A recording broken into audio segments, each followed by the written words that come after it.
Hello everyone and welcome. In this video we will begin by learning about the main method, then continue to practicing the use of variables while getting familiar with common Java syntax. Let's begin. You may still have a class file from the previous lesson. For first start, I advise to remove the prior class and create a new one. We will call it variables, since this is what we will practice in this lesson. Let's delete all the example code in this class and just leave the class name and curly braces. Now there is a very common method in Java called the main method, which we are going to learn about today. Think of it as a control panel you use to test your code. Or if you wrote some code in other classes and want to test it to see if it's working. For now, we will start by declaring it and writing our code in it. Don't let the syntax confuse you. It's very simple to understand, and I will go over this very soon in the future. Notice that when we write our code to run, we write everything between the curly braces of the main method.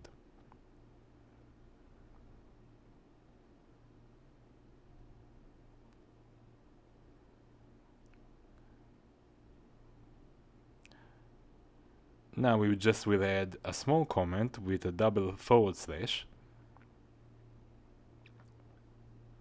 For testing, let's print hello world on the screen with a very useful command, systemout println. We surround our message with parentheses and commas, and then finish with a semicolon. This is the compile button. Pressing on it will alert you for any syntax errors. In this case, we don't have errors and we are good to run our code. To do that, we simply go to our projects window, right-click on the class containing our main method, select the main method and click OK. And now we see our output. As long as we are here, let's do some small adjustments to BlueJay's interface. Choose both clear screen at method call and unlimited buffering, as we want our terminal to be cleared at each run and not to limit our output.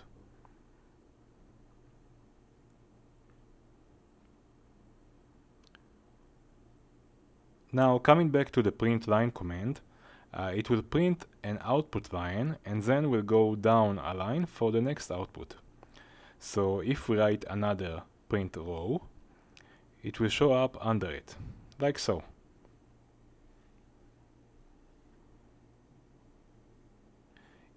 If we take out ln from our command, the output will be in the same line, like this.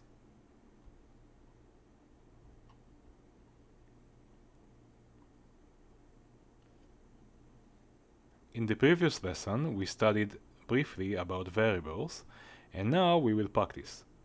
I highly recommend that you type along with me, as I believe that you will learn better this way.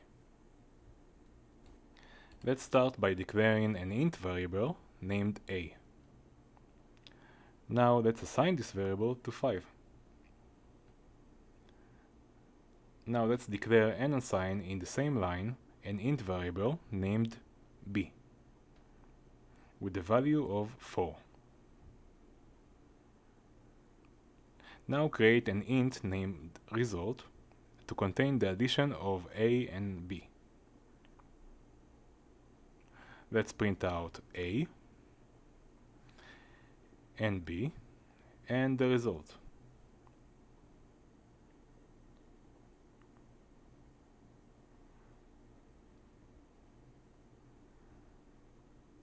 We could instead do it on the go in our print command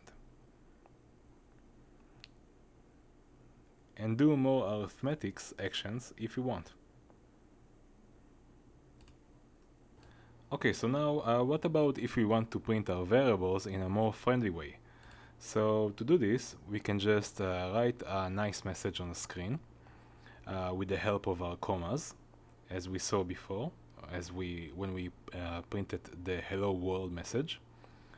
And usually when we want to print variables, we saw also earlier that we don't need any commas to do so. We just type in the variable name inside the parentheses. But what happens when we want to combine them together? When we want to print a message and, like, for example, the number is, and then print the actual variable. So for that, when combining these two things together, we use the plus sign, like this.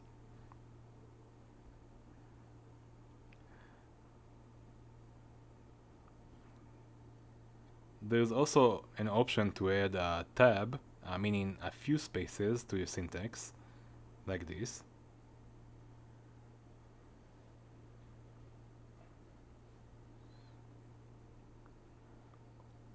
Or make it go down a line, like this.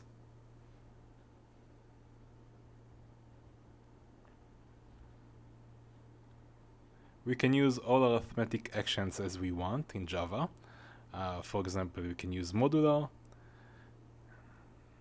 And for more advanced arithmetic methods, we can actually use a math class that is inside Java to get things like an absolute value, square root, power, etc. Now, what if we want numbers with decimal points? So for that, we can use double as our data type.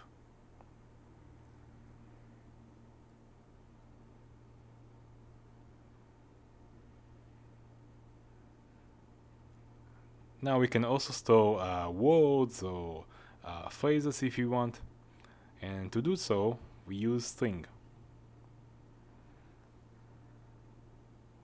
String is actually a class in Java.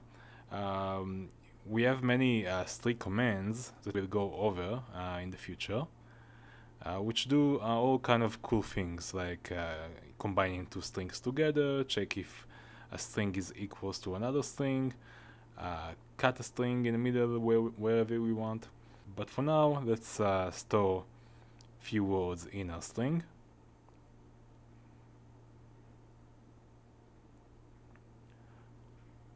And that indeed concludes our video.